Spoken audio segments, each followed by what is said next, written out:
Just when you thought it was safe to answer the door, he's back. Get ready as I bring to you a re-review of More of the Night He Came Home. Okay, that's not the actual title, but I think you know what it is. It's the original Halloween 2, which is celebrating its 40th anniversary today. Big D's Entertainment Rankings and Reviews. So greetings, my fellow YouTubers, and welcome to Big D's Entertainment Rankings and Reviews. My name's Doyle, better known to as the Big D, and this time around I bring to you a re-review of the 1981 slasher sequel, Halloween 2, released by Universal and produced by the Daniel De Laurentiis Corporation.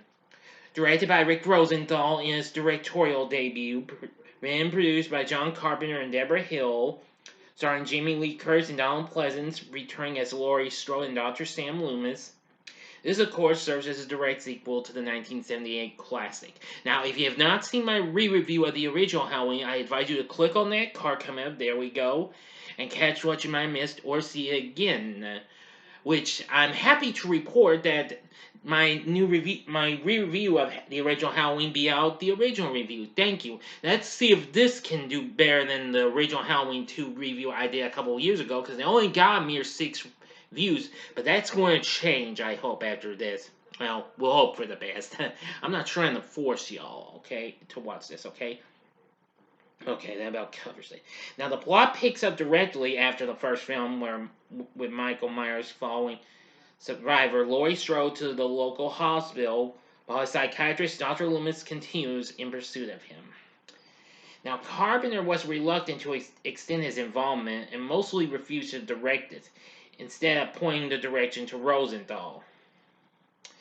Now, stylistically, the film reproduces certain key elements that made the original a success, such as first-person camera perspectives, and the film picks up right at the end of the cliffhanger ending of the original film and was intended to finish the story of Michael Myers and Laurie Strode. And it also introduces the plot twist that would form the narrative arc of the series in subsequent films, including Rob Zombie's remake and sequel, but of course, as you know, it was more recently dropped from the 2018 trilogy, you know. But anyway, the film did pretty well, and though it got mixed reviews, but still, well, anyway, it was still pretty good. So, let's get into the story. On October 31st, 1978, Michael Myers is shot by his psychiatrist, Dr. Sam Loomis, and falls off a balcony. He survives and escapes into the night. Well, Dr. Loomis comes rushing out of the Doyle household and sees blood on the ground where Michael was. And so, apparently, this guy comes out, it's like, what's going on here? It's like, call the sheriff! Tell him that I shot him, and stuff like that. And the neighbor's like, is this a joke or something? I've been trick-or-treated to death already tonight. And Dr. Loomis is like, you don't know what death is! And we start with the Halloween theme, and it sounds pretty cool and what have you. I like that version, but I still like the way it originally was in the original, you know. Alright, enough said. Wandering the alleys, he steals a kitchen knife from an elderly couple and kills the teenage girl Alice next door. Meanwhile, Laurie Strode, who narrowly avoided being killed that night, is taken to Haddonfield Memorial Hospital, while Loomis continues his pursuit of Michael, accompanied by Sheriff Lee Brackett. Now, apparently, later on, Loomis mistakes costume teenager Ben Tramer, who was mentioned in the first film for Michael, resulting in Ben being hit by a police car and burning to death. To make matters worse, upon learning his daughter Annie has been killed by Michael, Sheriff Brackett blames Loomis and abandons the search, leaving Deputy Gary Hunt to take his place. It's like, what have you done? I haven't done anything. You let him out! I didn't let him out. Well, you know what I mean. Anyway, where was I? Oh, yes. At the hospital, paramedic Jimmy begins to fall in love with Lori, but head nurse Virginia Alves limits the time he spends with her. After hearing a news broadcast revealing Lori's location, Michael makes his way to the hospital, where he cuts the phone lines and disables the cars. Wandering the halls in search of Lori, he kills the security guard, Mr. Garrett, with a hammer, and several of the nurses and orderlies throughout the night, which includes, let's see, let me see if I can remember. Hang on a second. Nurse Karen Bailey, by dipping her in this here therapeutic tub where they cranks the water up to a full hot scalding bit after he strangles her bit of a love interest, Bud, one of the ambulance drivers, kills Doctor Mixture with that's the doctor who was working on Lori, with a syringe stuck in the eye, and he does the same, but to an orderly, but in the temple. Yeah.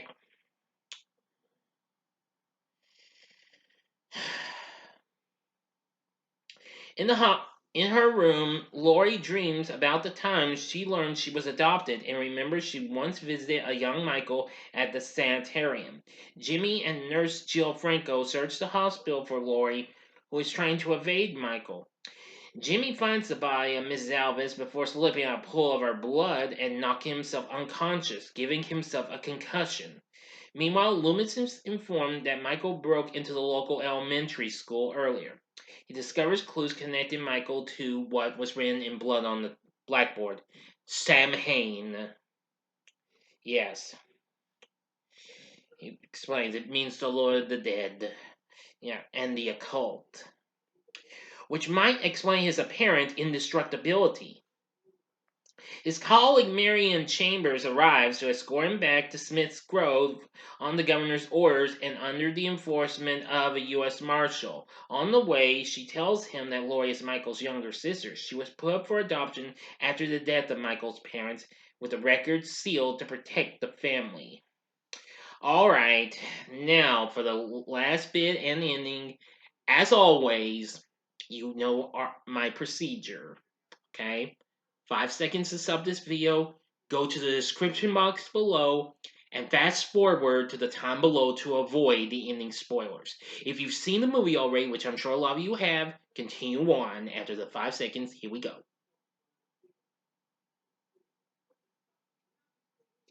Okay, you've been warned. Realizing that Michael's after Lori and being told she was brought to Hanfield Memorial Hospital, Loomis forces the marshal at gunpoint to drive back to Hanfield. Yeah, but he tells him can't do it. He's under orders. Well, those orders have been changed. He's like, you're getting yourself into a lot of trouble, Bull Doctor.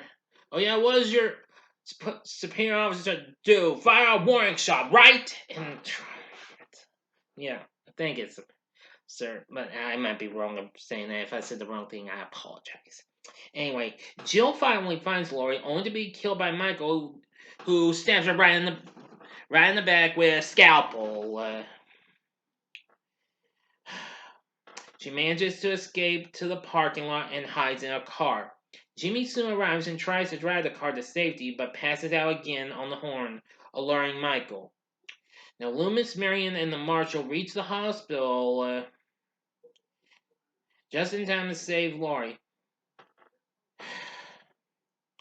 Yes, after she tries to call for help because she couldn't do it first, but then she screams help, and Michael's right behind her. Loomis gets her in. Loomis shoots Michael until he falls down, seemingly dead. Yeah, the marshal's going out there. It's like, stop! It's like he's dead. No, he's not. No, he's not. He's still breathing. Backs away. So he gets Marion to use the marshal's radio to contact the air police. Well, Loomis tries to calm Lori and apologize for leaving her. And Lori's like, why won't he die? Loomis says no, and then the marshal tries to check Michael's pulse. He yells, "Get away from him!" It's like he stopped breathing, and only a second later, gets him right, slits his throat with a scalpel. Yep. As Michael awakens. Loomis and Laurie run to an operating room where he gives her the marshal's gun before being stabbed by Michael. Laurie shoots Michael in both eyes, blinding him, which that's kind of a little. Yeah, I know a lot of people aren't too thrilled with that, but as he staggers around trying to find them, the two fill the room with flammable gas. Loomis orders Laurie to run before igniting the gas, saying, "It's time, Michael," and boom! Immolating himself and Michael in an explosion, Laurie watches as Michael, engulfed in flames, emerges from the fire before finally collapsing. The next morning, she is transferred to another hospital, traumatized but alive. End of story. So, what did I think of Halloween 2 from 1981? I gotta say, I love it. If you've seen my ranking I recently did, it's still my second favorite behind the original. And I gotta say, it's really awesome.